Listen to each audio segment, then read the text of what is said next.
Brother, do you know where Sister Gabriel is? I was pathetic to be asking again in the church hallway. It's already been 6 months. No one knows what she's heard from. No, I know, but she doesn't seem to tell me. A crumpled sheet of letter in my hand. The last words she left are written.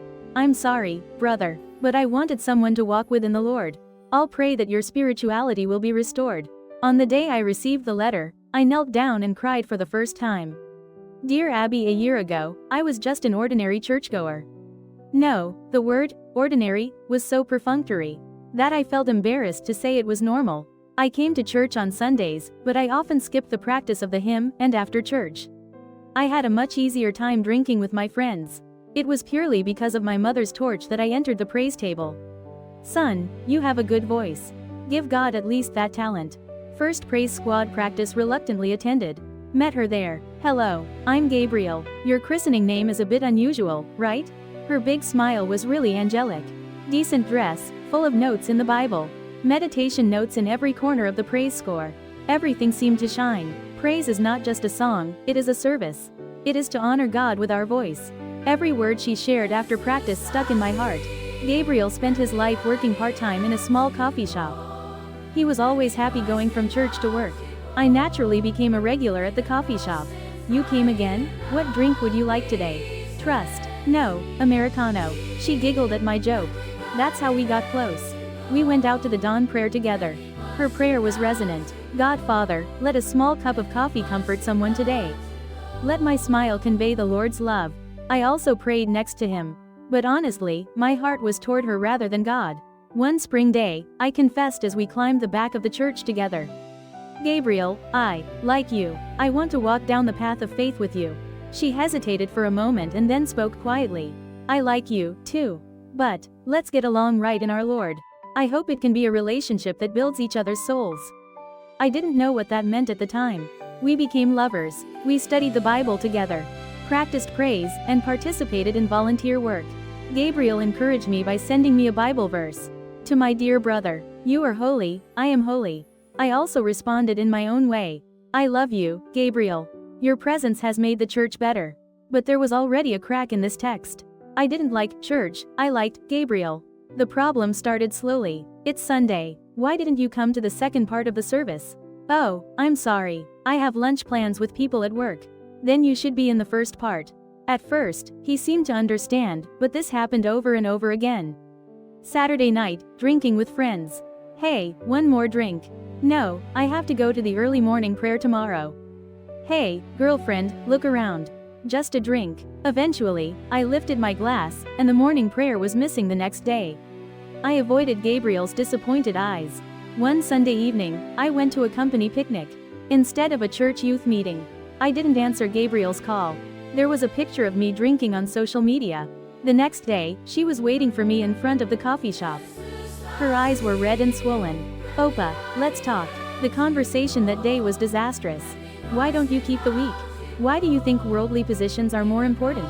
Gabriel, I have to live a social life, too. Aren't you thinking too legally? It's not a rule, it's a minimal faith. The Sunday holy water is the 10 Commandments. I know, but sometimes I'm more flexible. My brother said he loved me, but the Lord didn't. I got angry at that.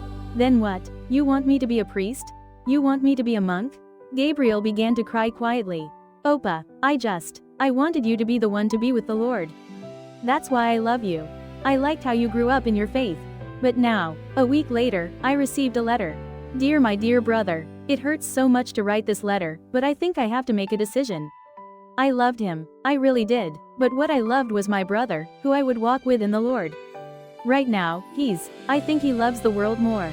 I'm a weak person, I'm afraid my brother's image will shake me.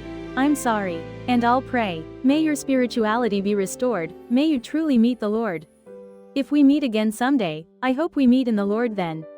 Gabriel, she left the church. She even quit the coffee shop.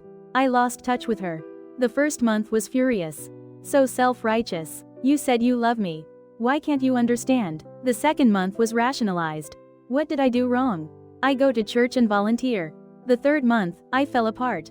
At 3 o'clock in the morning, I was sitting alone in an empty church chapel, looking at the seat she was sitting in, the seat she was praising together.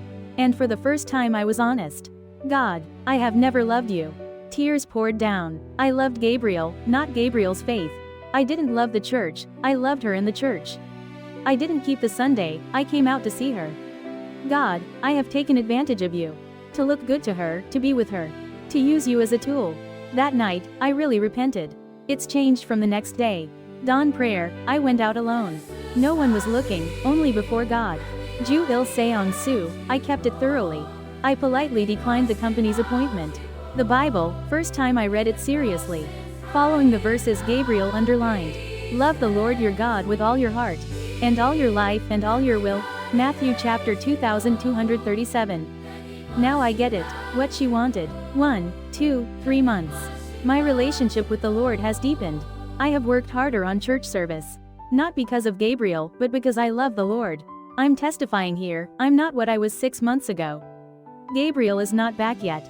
He doesn't even know where he is.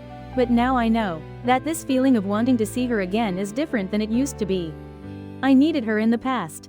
There was no point in a life of faith without her. I need the Lord now. I want to meet her again in the Lord. Every morning, I pray, God, keep Gabriel wherever he is, bless her faith and change me even more.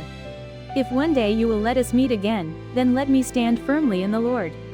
Let me no longer rely on her faith, but on her company to serve the Lord. Dear brothers and sisters, I was hurt by love, but I learned true love from it. Gabriel left me, but led me to the Lord. She refused me, but the rejection saved me. If she had accepted my compromise, we would both have moved away from the faith. Her determination, her faith, saved me. Gabriel, I don't know if you're hearing this testimony. I've changed, not to find you, but to find the Lord. If we meet again, this time I'll be the one who can build you spiritually. Even if we don't meet again, I'll keep walking in the Lord. Because now my first love is the Lord. The place where He leads me is the place where I go. I passed through the wilderness and reached the blue chili pepper paste. Have you lost a loved one, too? Let it be a passageway to God. I pray that the broken love will be a restored soul. Thank you.